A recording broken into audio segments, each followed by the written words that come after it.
और बस यहीं उसका मन लगता था। यक्ष ने बड़े गौर से रक्षिता को देखा और फिर मुस्कुराया। आखिर मैं आजाद हो ही गया, और ये केवल तुम्हारे कारण ही हुआ है। मुझे आजाद करने के लिए तुम्हारा बहुत बहुत धन्यवाद। यक्ष रक्षिता के बारे में जानना चाहता था।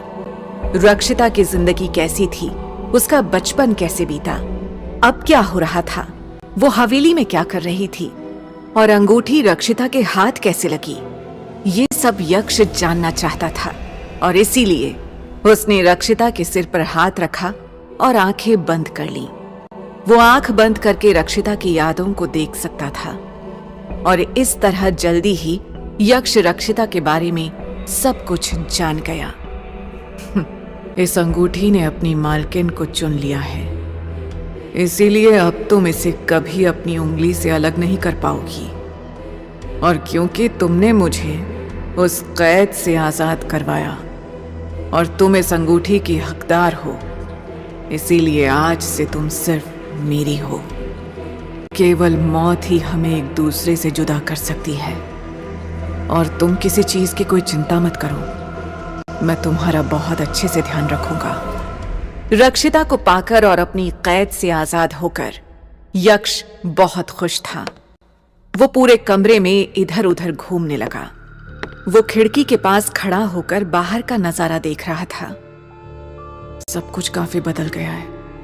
पहले सब कितना अलग सा था, और अब यक्ष कई सालों से उस अंगूठी के अंदर कैद था।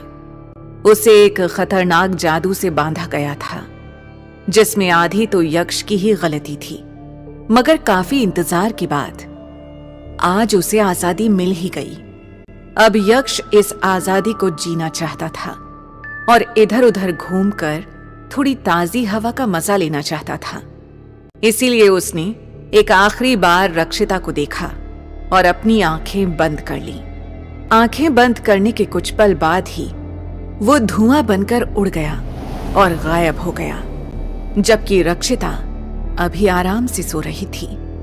वो इस बात से अनजान थी कि उसने एक बहुत ही ताकतवर यक्ष को आजादी दे दी है, और वो अंगूठी जिसने खुद में सदियों पुराने काले गहरे राज समेटे हैं, उस अंगूठी ने अपनी नई मालकिन को ढूंढ लिया है।